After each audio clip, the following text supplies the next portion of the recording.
Era la final de la Copa Africana de Naciones. El partido de la amistad entre Burkina Faso y Francia estaba a punto de comenzar. Justo cuando comenzó a sonar el himno nacional francés, Ibrahim Traoré se levantó y dio la vuelta. Mientras 50.000 personas en el estadio se preguntaban qué haría, algo inesperado ocurrió. El orgullo y la alegría de la ciudad de Ouagadougou estaba lleno más allá de su capacidad esa noche. Cada asiento ocupado, cada pasillo lleno, cada rincón lleno de anticipación. Un día antes de la final de la Copa Africana de Naciones, se había organizado un partido amistoso entre el país anfitrión Burkina Faso y su antiguo colonizador, Francia, pero todos sabían que este partido trascendía el deporte. Era la historia confrontándose a sí misma en un campo de fútbol. La atmósfera estaba cargada, con una tensión subyacente. Los vendedores de banderas notaron algo inusual. Las banderas de Burkina Faso se agotaban rápidamente, mientras que las banderas francesas permanecían intactas. Los jóvenes se pintaban la cara de rojo y verde, evitando intencionadamente el azul, blanco y rojo del tricolor. Las madres traían a sus hijos no solo para ver fútbol,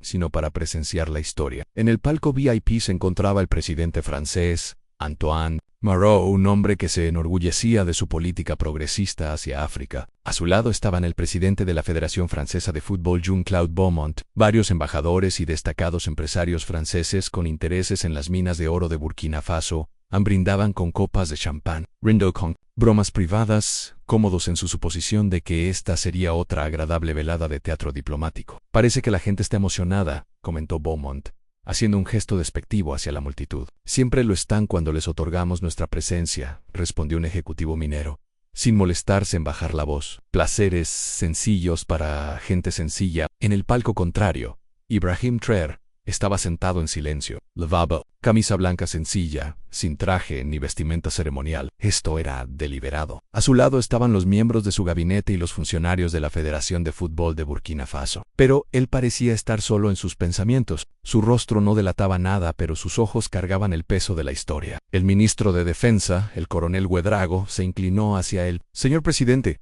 ¿estás seguro de lo que hará esta noche?» La respuesta de Traoré fue apenas audible. «Los ancestros nos están mirando, coronel. No podemos defraudarlos nuevamente». La voz del locutor retumbó a través del estadio lleno. «Damas y caballeros, distinguidos invitados, ahora escucharemos los himnos nacionales. Por favor, pónganse de pie». Comenzó el ritual habitual. Primero sonó el himno nacional de Burkina Faso, Dani, la canción de la victoria. Pero esa noche sonaba diferente. 50.000 voces se elevaron, no en un patriotismo rutinario, sino en un orgullo desafiante contra los colonizadores. Ganamos la victoria contra aquellos que nos humillaron. Cantamos la canción de la libertad por nuestra patria, Burkina Faso. El himno nunca había sido cantado con tanta pasión. Las mujeres mayores que habían vivido el colonialismo cantaban con lágrimas en los ojos. Los jóvenes que solo habían oído hablar de ello cantaban con los puños apretados. Los niños que apenas entendían las palabras sentían la emoción y cantaban más fuerte. Cuando la última nota se desvaneció, el estadio estalló en aplausos. La ovación duró tanto que la delegación francesa comenzó a moverse incómoda. Esto no era el aplauso educado y controlado que esperaban. Y ahora, continuó el locutor, su voz notablemente menos entusiasta, honremos a nuestros invitados con el himno nacional de Francia. Comenzaron a sonar las primeras notas de la marsellesa. Los jugadores franceses se pusieron firmes, con las manos en el corazón. El palco VIP se levantó al unísono, con Marot de pie, prominente al frente, esperando el respeto recíproco debido a una antigua potencia colonial. Y en ese preciso momento, Ibrahim Traoré se levantó, pero en lugar de colocar su mano en el corazón, en lugar de mirar la bandera francesa, lentamente, deliberadamente, giró su espalda. El movimiento fue tan inesperado, tan sin precedentes, que por un momento el tiempo pareció detenerse. El personal de seguridad alcanzó sus radios. Los fotógrafos ajustaron frenéticamente sus cámaras. El himno francés siguió sonando en un estadio de repente incierto. Luego, en la primera fila, un hombre anciano llamado Youssas Manen Ouagadougou se levantó. Ousmane había trabajado en las minas francesas durante 40 años. Sus pulmones estaban destruidos, su espalda encorvada, sus manos torcidas. Había ganado unas pocas monedas mientras Francia extraía millones. Giró su espalda. Su nieto, al ver el coraje de su abuelo, se levantó y giró. Luego la abuela a su lado, luego toda la fila. Como un incendio en la temporada de Haratán, el movimiento se extendió. La grada este, 10.000 personas girando como una sola. La grada oeste, siguiéndolos. La curva norte, donde estaban los ultras, se giró con canciones desafiantes. El sur, donde estaban las familias, giró con dignidad silenciosa. En 45 segundos 50.000 burkineses estaban de espaldas al himno francés, a la bandera francesa, a la delegación francesa. La escena era surrealista. El himno continuó sonando en un estadio de espaldas. Los jugadores franceses dejaron de cantar a mitad de la estrofa, mirando alrededor confundidos. Algunos parecían enfadados, otros avergonzados, algunos parecían entender. En el rostro de Maro pasó de la confusión a la ira. El rojo subió por su cuello mientras comprendía la magnitud completa de la ofensa. La copa de champán en su mano temblaba. «¡Detengan la música!», gritó a un asistente. «¡Deténganla inmediatamente!». El himno se cortó abruptamente, dejando un silencio inquietante. 50.000 personas permanecieron perfectamente quietas, de espaldas, haciendo su declaración sin palabras. Entonces Troer levantó la mano y las pantallas gigantes del estadio cobraron vida. La primera imagen apareció en blanco y negro. Upper Volta, 1919, administradores coloniales franceses, supervisando el trabajo forzado. Hombres burkineses encadenados por los tobillos construyendo el ferrocarril que llevaría la riqueza de su país a la costa y luego a Francia. Una mujer en la multitud exhaló: «Ese es mi bisabuelo». Otros comenzaron a reconocer rostros, viendo sus historias familiares en pantalla. Segunda imagen, 1947. La masacre de Dougou, tropas francesas abriendo fuego contra los manifestantes que exigían mejores condiciones de trabajo en las minas de oro, cuerpos esparcidos por el polvo. El informe oficial francés decía que hubo 5 muertes, pero la imagen mostraba decenas. Tercera imagen, niños de no más de 8 años descendiendo a los pozos mineros. La foto estaba fechada en 1965. Pero todos sabían que los niños aún trabajaban en algunas minas hoy en día. Cuarta imagen, la exposición de joyería en París. 2022 en oro africano, los tesoros de Francia. Millones de euros en joyas de oro. Todas provenientes de minas africanas exhibidas en vitrinas con control climático, mientras que los mineros que las extrajeron no podían costearse medicamentos. Mientras las imágenes continuaban su silencioso testimonio, Troer tomó el micrófono. Aún de espaldas a la delegación francesa, su voz resonó en el estadio en silencio. «Mis 50.000 hermanos y hermanas», su voz se extendió por el estadio. «Vinieron esta noche esperando fútbol, pero ¿cómo podemos jugar a los juegos mientras nuestra historia sangra?». Giró lentamente, de manera dramática, ahora enfrentando directamente el palco francés. Las cámaras captaron el momento perfectamente. El joven líder africano mirando fijamente al representante de la antigua potencia colonial. «Presidente Moreau, bienvenido a Burkina Faso. Usted llega aquí hablando de amistad, pero la amistad requiere de la verdad, así que hablemos con la verdad esta noche». La multitud comenzó a moverse, percibiendo que algo trascendental estaba sucediendo. «Su himno habla de tiranía y cadenas», continuó Troer. «Pero ¿quién trajo la tiranía a África? ¿Quién puso cadenas a nuestros ancestros? Su himno habla de libertad. ¿Pero libertad de quién? Libertad para robar. Libertad para matar. Libertad para humillar». Maro agarró un micrófono de un asistente. «Presidente Troer, esto es altamente inapropiado. Este es un evento deportivo, no un mitin político». Troer se rió, pero no había humor en su risa. «¿Inapropiado? ¿Inapropiado? Fue inapropiado cuando tomaron nuestro. Fue inapropiado cuando asesinaron a nuestros líderes. Fue inapropiado cuando dividieron nuestras familias, robaron nuestra tierra, destruyeron nuestras culturas». La multitud comenzó a agitarse. Las voces subieron en acuerdo. La energía estaba creciendo, peligrosa y hermosa. «Déjame hablarte sobre la amistad, señor Moro». La voz de Troer se elevó. «En 1960 nos dieron independencia, pero se quedaron con nuestro oro, se quedaron con nuestro uranio, se quedaron con nuestra economía, se quedaron con nuestra moneda. ¿Qué clase de independencia es esa?». En las pantallas aparecieron nuevas imágenes, hojas de cálculo, números, datos. «Cada año Francia extrae 50.000 millones de euros en recursos de Burkina Faso. A cambio, recibimos 50 millones en ayuda al desarrollo. Eso no es amistad, eso es robo». Con una sonrisa. La delegación francesa estaba en caos. Los asesores susurraban urgentemente. Los teléfonos vibraban con mensajes desde París. El rostro de Maro pasó de rojo a morado. «Pero esa noche», continuó Troer, «dejamos de sonreír mientras ustedes roban. Esta noche decimos basta». Una voz joven desde la multitud gritó: «Sankara». El nombre golpeó al estadio como un rayo. Thomas Sankara, el líder revolucionario de Burkina Faso, asesinado en 1987 con la complicidad francesa. Otra voz gritó: «Sankara», luego otra y otra. Pronto 50.000 voces retumbaban: «Sankara, Sankara, Sankara». El estadio tembló. El mismo suelo parecía estremecerse con el poder de la memoria colectiva y la ira. Troer levantó ambas manos. Gradualmente, el canto fue disminuyendo. «Sí», dijo suavemente, haciendo que todos se inclinaran para escuchar. Thomas Sankara, el hombre que dijo a quien te alimenta te controla, por eso nos hizo autosuficientes en alimentos. ¿Qué pasó? Lo mató. En las pantallas apareció el 15 de octubre de 1987 el cuerpo de Sankara, lleno de balas, con 12 heridas. Sus últimas palabras: las ideas no pueden morir. Pensaron que matarlo mataría sus ideas. La voz de Treher se hizo más fuerte. Pero miren a su alrededor en este estadio. Parecen muertas sus ideas para ustedes. No, rugieron 50.000 voces. El equipo de fútbol francés se había retirado a su banco. Algunos jugadores parecían incómodos, incluso avergonzados. Eran jóvenes, muchos de ellos de ascendencia africana, atrapados en un momento histórico que no habían anticipado. Un jugador, Moussa Dembélé, cuyos padres eran de Malí, de repente se levantó y caminó hacia el centro del campo. El cuerpo técnico francés le gritó que regresara, pero él siguió caminando. Cuando llegó al círculo central, hizo algo que hizo que el estadio se quedara en silencio. Se quitó la camiseta francesa y la colocó cuidadosamente en el suelo.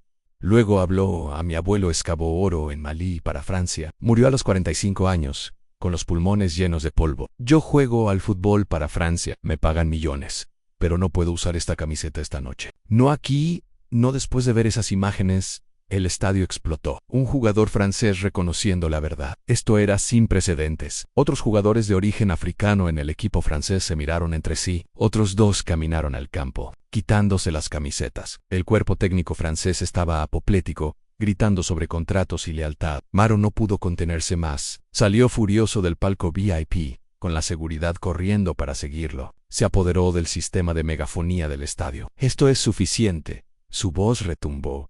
Esto es una vergüenza. Vinimos aquí en señal de amistad y nos encontramos con hostilidad. Francia ha hecho más por África que cualquier otra nación. Trajimos civilización, trajimos desarrollo. El estadio cayó en un silencio por un momento. Luego comenzó a sonar la risa. No una risa educada, sino una risa profunda y amarga. 50.000 personas riendo de la absurdidad de la afirmación. Treher tomó el micrófono nuevamente. ¿Civilización? ¿Encontraron universidades en Tombuctú y bibliotecas en el Cairo? ¿Encontraron arte en Benín y filosofía en Etiopía? ¿Que trajeron armas, cadenas, robo? Sacó un documento de su bolsillo. Este es el acuerdo original de 1896 entre Francia y el reino de Mossi, y sus representantes emborracharon a nuestro rey con su alcohol, y luego lo hicieron firmar la renuncia a nuestra soberanía. ¿Eso es civilización? El documento apareció en las pantallas. En la parte inferior, en lugar de una firma, había una huella dactilar. El rey de Mossi no sabía escribir en francés. No sabía lo que estaba firmando. Durante 127 años nos han mantenido bajo un acuerdo firmado en la ignorancia y sellado con alcohol. Esta noche, eso termina. Treher rompió el documento en dos. La multitud estalló, pero no había terminado. Más documentos aparecieron de sus bolsillos. Acuerdo minero 1961, firmado por un gobierno que instalaron después de derrocar a nuestros líderes elegidos en inválido. Lo rompió. Acuerdo de cooperación militar 1965, firmado bajo amenaza de bloqueo económico. Inválido. Lo rompió. Otro acuerdo, acuerdo de moneda, haciéndonos usar el franco CFA controlado por su tesorería. Inválido. Lo rompió. Con cada documento roto, la multitud se hacía más fuerte. Esto no era solo teatro. Estos eran acuerdos reales. Anitrare los estaba anulando públicamente. Maro, ahora en el campo rodeado de seguridad, estaba apoplético. No pueden anular unilateralmente acuerdos internacionales. Esto es ilegal. Treher descendió del palco VIP y caminó hacia el campo para enfrentarse directamente a Maro. ¿Era legal el colonialismo? ¿Era legal la esclavitud? ¿Era legal el asesinato? Ustedes escribieron leyes para legalizar sus crímenes. Rechazamos sus leyes. Los dos presidentes se enfrentaron en el centro del estadio. 50.000 personas contuvieron la respiración. La seguridad a ambos lados se tensó, las manos acercándose a las armas. ¿Qué quieres?, preguntó finalmente Maro, con la voz tensa. Justicia, respondió Treher. Simplemente, comienza con la verdad. Admite lo que Francia ha hecho. Se cometieron errores históricos, comenzó Maro. No, lo interrumpió Treher. Errores no. Crímenes. Dilo. En el silencio se alargó. Los que rodaban. El mundo miraba. No puedo hablar por toda la historia de Francia, evadió Maro. Entonces habla de hoy, desafió Treher. Sus compañías aún extraen nuestro oro. Su ejército sigue ocupando nuestras bases. Su tesorería aún controla nuestra moneda. ¿Son estos errores o decisiones? Maro no dijo nada. Treher se giró hacia la multitud. Ven, No pueden ni admitir la verdad. Así que debemos actuar sin ellos. Han sacó su teléfono y realizó una llamada. Su voz se escuchó por los altavoces del estadio. Coronel Cavabore. Sí. Ejecute la orden 1960 inmediatamente. Colgó y se dirigió a la multitud. A partir de ese momento, todo el personal militar francés tiene 72 horas para abandonar Burkina Faso. Todas las compañías mineras francesas tienen 30 días para transferir el 51% de la propiedad al Estado burkinés. El franco CFA ya no será aceptado en nuestras fronteras. La multitud estalló en celebración. La gente lloraba, bailaba, abrazaba a extraños. La historia se estaba haciendo en tiempo real. Marot llamaba frenéticamente a París. Su embajador estaba a su lado. Sena. Presidente, deberíamos irnos ahora. Pero mientras se dirigían hacia la salida, la multitud comenzó a moverse. No amenazadoramente, sino con propósito. 50.000 personas se tomaron de los brazos, formando cadenas humanas alrededor de todo el estadio. Cada salida fue bloqueada. No se van todavía, dijo Traoré, tranquilamente. Todavía tenemos más de qué hablar. «Esto es un secuestro», gritó Marot.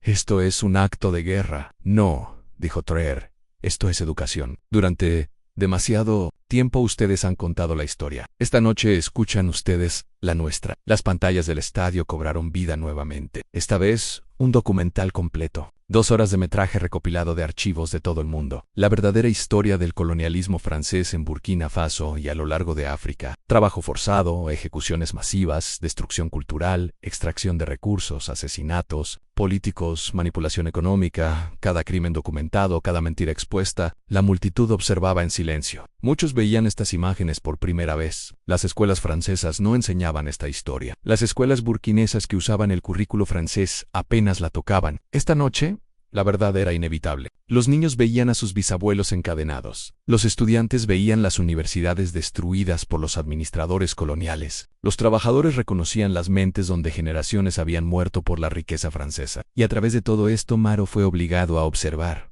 Las cámaras capturaron su rostro, la negación dando paso a la incomodidad, a la aceptación, a algo que pudo haber sido vergüenza. Cuando terminó el documental, una anciana fue ayudada al campo. Debía tener unos 90 años, encorvada por la edad, pero con los ojos aún llenos de determinación.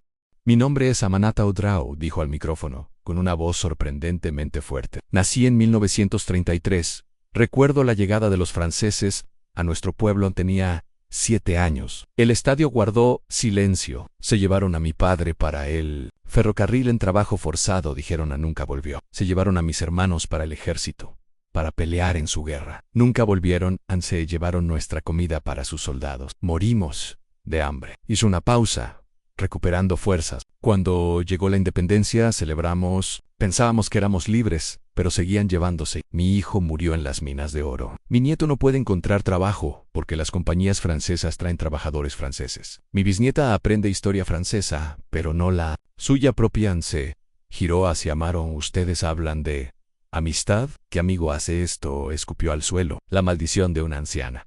«No somos amigos. Nunca seremos amigos. No hasta que devuelvan lo que robaron. No hasta que resuciten a quienes mataron. No hasta que admitan lo que hicieron». El estadio estaba tan callado como una tumba. Luego lentamente comenzó el aplauso. Creció y creció hasta que fue ensordecedor. 50.000 personas honrando la verdad de una anciana. Traoré la ayudó a salir del campo y luego volvió a enfrentarse a Marot. «Por eso giramos nuestras espaldas», dijo.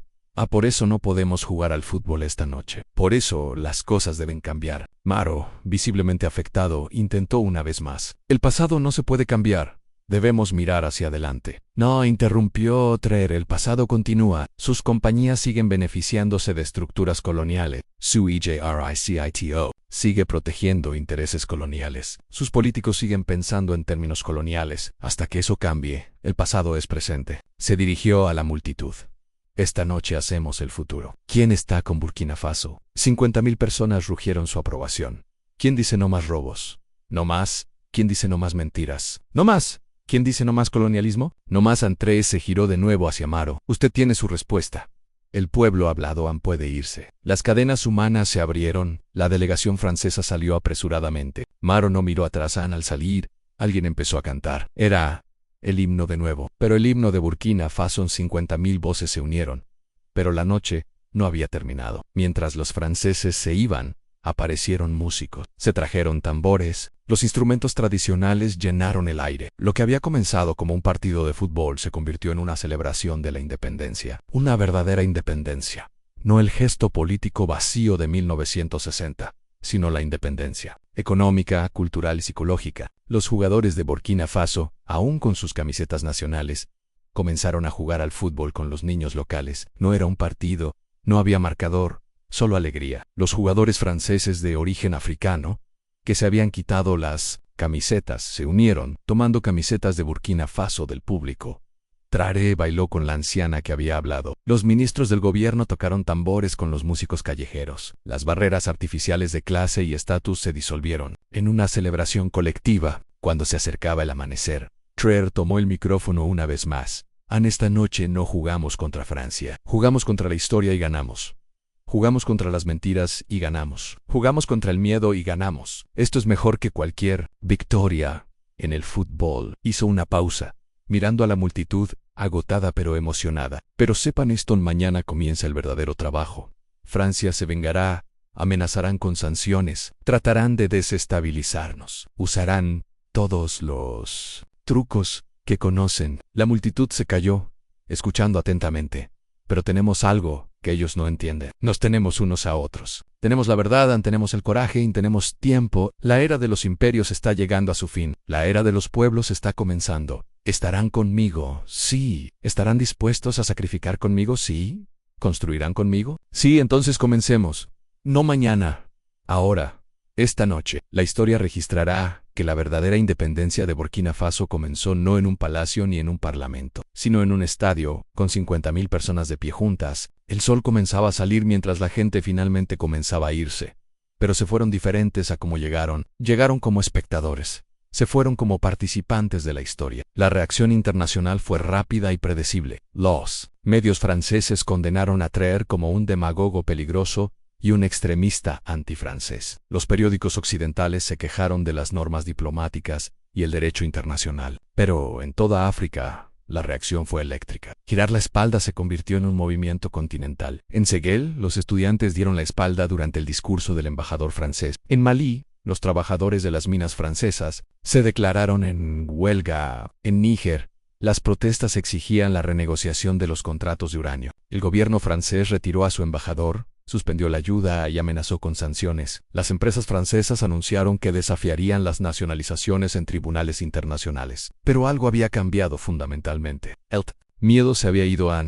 La diferencia automática estaba muerta. África había visto a 50.000 personas enfrentarse a Francia y sobrevivir. Dentro de un mes, 6 otras naciones africanas anunciaron revisiones de acuerdos de la era colonial.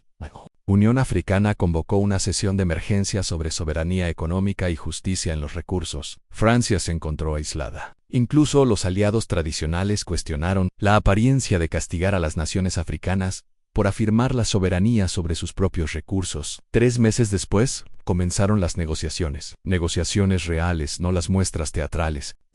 Francia, reconociendo la realidad cambiante, aceptó reformas sustanciales. No suficientes, no casi suficientes, pero más de lo que se había logrado en 60 años de independencia. Y en Burkina Faso, el 4 de agosto, la noche del partido que no se jugó, se convirtió en un día festivo nacional, no el día de la independencia, Yatian y Anís. Este fue el día del renacimiento, el día en que renacieron. El estadio también fue renombrado. Ya no se llamó Stade Ducatrat, se convirtió en el Stade dit Dignity Stadium. Se erigió un monumento en la entrada. 50.000 nombres, todos los que estuvieron allí esa noche, grabados en piedra. En la parte superior, una simple inscripción: aquí, en esta noche, dimos la espalda a la humillación y enfrentamos nuestro futuro. Las imágenes de esa noche se convirtieron en visualización obligatoria en las escuelas de toda África. Los jóvenes estudiaron cada momento, cada palabra, cada gesto. Aprendieron que el poder no solo se trataba de armas o riquezas, se trataba de voluntad colectiva. Traoré, años después, reflexionó sobre esa noche. La gente me pregunta si lo planeé. La verdad es que planeé dar la espalda. No planeé que 50.000 más se unieran a mí. Ese fue el momento en que me di cuenta de que un líder no crea movimientos. Los movimientos crean líderes. Yo tuve la suerte de levantarme primero, pero quizás el impacto más profundo fue sobre la gente común. Los vendedores del mercado, que siempre les daban precios especiales a los clientes franceses, dejaron de hacerlo. Los estudiantes que habían sido enseñados a venerar la cultura francesa comenzaron a preguntar sobre la suya propia. Los trabajadores que habían aceptado la explotación como algo natural comenzaron a exigir salarios justos. El partido que nunca se jugó se hizo más famoso que cualquier partido que se haya jugado, porque esa noche no derrotaron a Francia en un campo de fútbol. Derrotaron algo mucho más poderoso en la mente colonizada, y una vez que esa victoria fue ganada, todas las demás victorias se hicieron posibles. 50.000 personas, un gesto, una voz, una noche, la noche en que África dio la espalda al pasado y enfrentó su futuro. La noche en que la dignidad derrotó a la humillación. La noche en que el imperio descubrió que sus súbditos se habían convertido en personas, y las personas unidas no podían ser derrotadas.